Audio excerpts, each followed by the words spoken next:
오늘 말씀은 히브리서 9장 13절로부터 22절까지 말씀입니다. 우리 함께 읽겠습니다. 염소와 황소의 피와 및 암송아지의 죄로 부정한 자에게 뿌려 그 육체를 정결케 하여 거룩케 하거든 하물며 영원하신 성령으로 말미암아 흠없는 자기를 하나님께 드린 그리스도의 피가 어찌 너희 양심으로 죽은 행실에서 깨끗하게 하고 살아계신 하나님을 섬기게 못하겠느냐. 이를 인하여 그는 새 언약의 중보니 이는 첫 언약 때에 범한 죄를 속하려 주구사 부르심을 입은 자로 하여금 영원한 기업의 약속을 얻게 하려 하심이니라. 유언은 유언한 자가 죽어야 되나니 유언은 그 사람이 죽은 후에야 견고한즉 유언한 자가 살았을 때에는 언제든지 효력이 없느니라.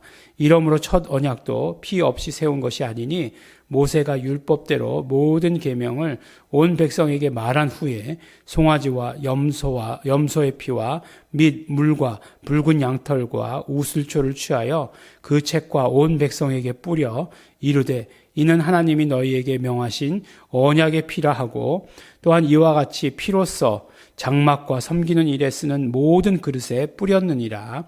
율법을 조차 거의 모든 물건이 피로써 정결케 되나니 피 흘림이 없은즉 사함이 없느니라.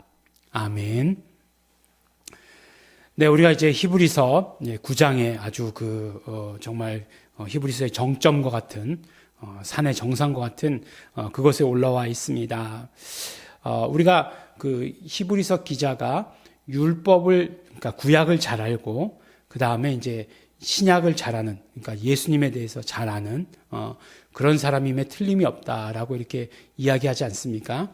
그러니까 구약의 제사법에 대해서 굉장히 어떤 신약에서 자세히 기록하고 있는 것은 히브리서밖에 없죠. 그리고 히브리서를 통해서 바로 그 구약의 성전의 완성이신 것이 바로 예수 그리스도시다. 그 다음에 거기다 또 예수 이름의 어떤 그런 에 대한 이야기 이것이 다 기록된 것이 히브리서밖에 없습니다. 그러니까 히브리서가 그만큼 우리에게 중요하죠. 그러면서도 우리에게 복음을 아주 중요한 복음들을 제시해 주고 있습니다. 레위기를 이야기할 때 많은 사람들이 구약의 복음서다라고 이렇게 얘기해요. 우리가 이제 성경 읽기를 시작하면 창출, 이제 창세기, 출애굽기까지는 재미있게 읽죠. 창세기 이야기들 이제 천지창조 이야기만 지나가고 나면 그 다음에 뭐 바벨탑 사건 나오고 그러니까 홍수 나오고 바벨탑 사건 나오고 그 다음에 쫙 내려오는 얘기가 재밌잖아요. 출애굽기 또 얘기 얼마나 재밌습니까? 모세 이야기 막 재미있게 읽어요. 그다가 이제 큰 난관을 겪는 데가 어디냐면 레위기예요. 레위기 이제 무슨 제사가 나오는데 무슨 죄는 뭘로 하고 뭐를 포도주 얼마를 드리고 곡식 한 흰을 드리고 이런 얘기 나오면 도대체 모르겠다는 거예요. 네. 말도 아니고 그게 단위가 한 말 두 말도 아니고 이게 뭔지 도대체 모르겠는 거예요. 그렇지만 레위기를 자세히 읽으면 그것에 복음이 기록되어 있다라고 이렇게 말씀을 합니다. 오늘 말씀 가운데에서도 그 이유가 나오는 게 있죠. 오늘 말씀을 보니까 계속해서 구약의 제사법에 대해서 나오는데 이제 구약의 제사에서 양이나 염소를 잡죠. 그러면 그 염소의 그 피를 가지고 양의 피를 가지고 어디까지 들어가느냐? 끝까지 들어가는 거예요. 네. 그러니까 모든 제단에도 다 피를 발라요. 왜 피를 바르느냐? 그것은 정케하는 의미예요. 그러니까 깨끗게 하는 의미로 피를 다 바르는 거예요. 그래서 모든 성전 기물들이 다 깨끗해야 되는 것이고 그 다음에 오늘 보니까 뭐라고 얘기하고 있죠? 바로 사람에게도 그 책과 온 백성에게 뿌렸다라고 이렇게 얘기하지 않습니까? 사람도 결국은 이제 용서의 선포라고 하는 것들 다 그거죠. 다 그렇게 피로써 깨끗하게 되는 거예요.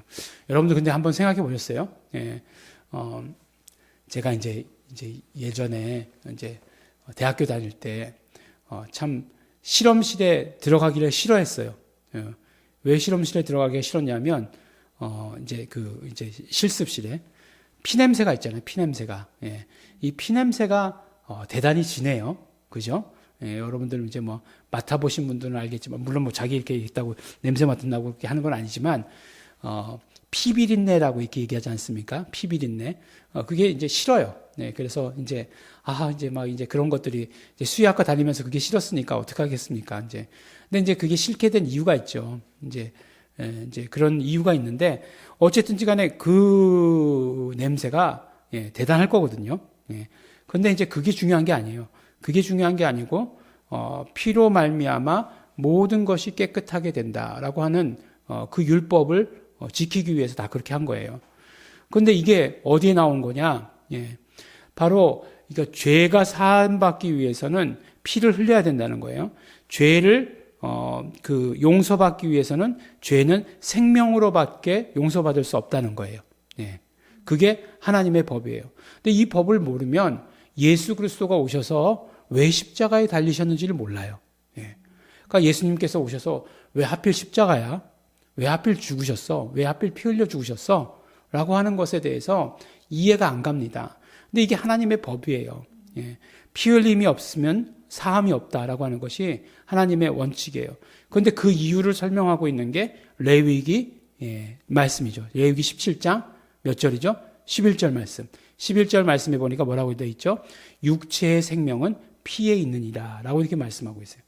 그러니까 육체의 생명이 피에 있기 때문에 피 흘림이 없으면 사함이 없는 거예요. 그럼 뭐예요? 그 생명으로 죄를 사함받는 거예요. 생명으로 죄를 사함받는 거예요.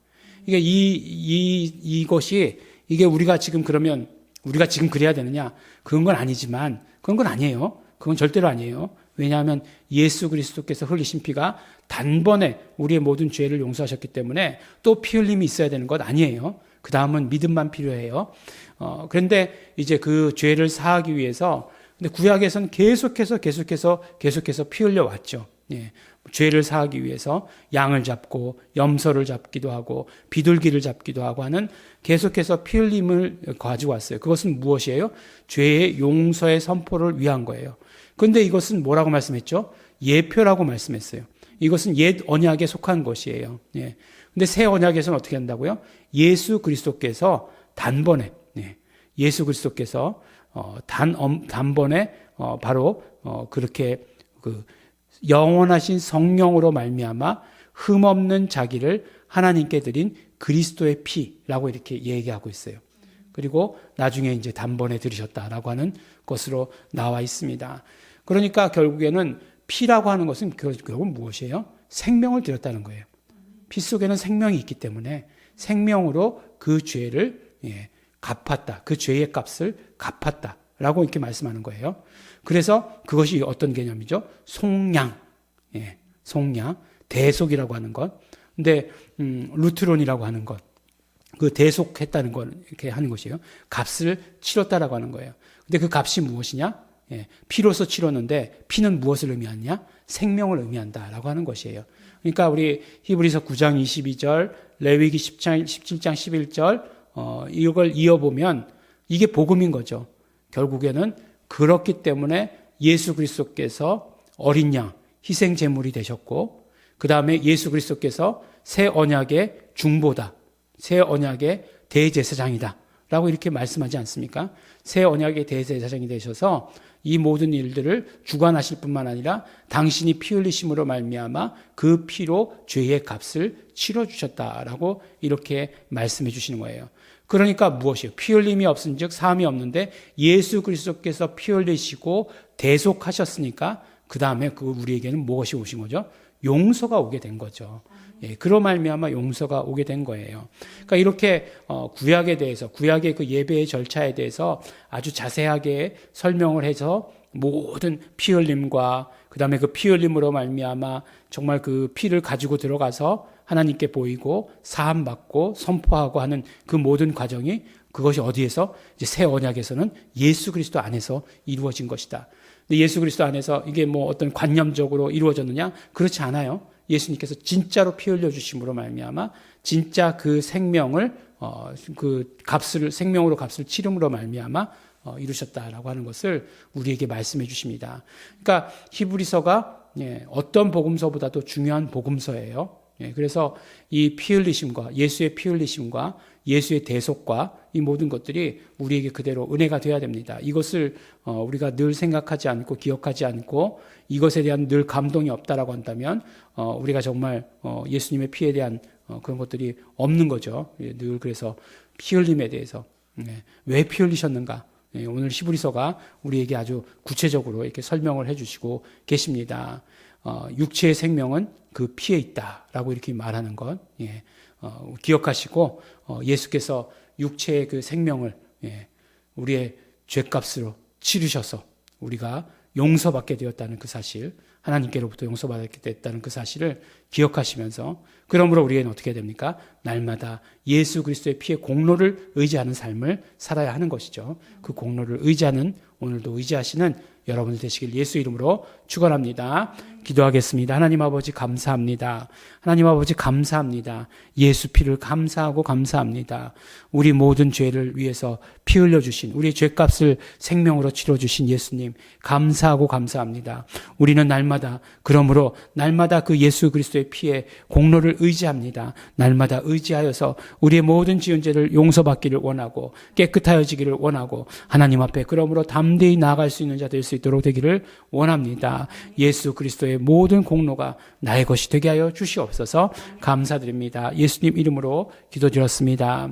그러므로 우리가 이 시간에 기도하실 때에 그 흘리신 피, 그 값을 치르신 그 피, 생명으로 값을 치르신 그 피, 그 피의 공로를 의지합니다. 예수 피의 공로를 의지합니다. 예수 피의 생명이 나에게 충만하게 하여 주시옵소서. 그 피로 인하여서 나의 지은 모든 죄 씻음받기 소원합니다. 성령님 역사하시옵소서. 예수님의 피를 의지합니다. 우리 다 같이 예수님의 피를 의지합니다. 고백하시면서 성령님께 의지하시면서 동성으로 기도하시겠습니다.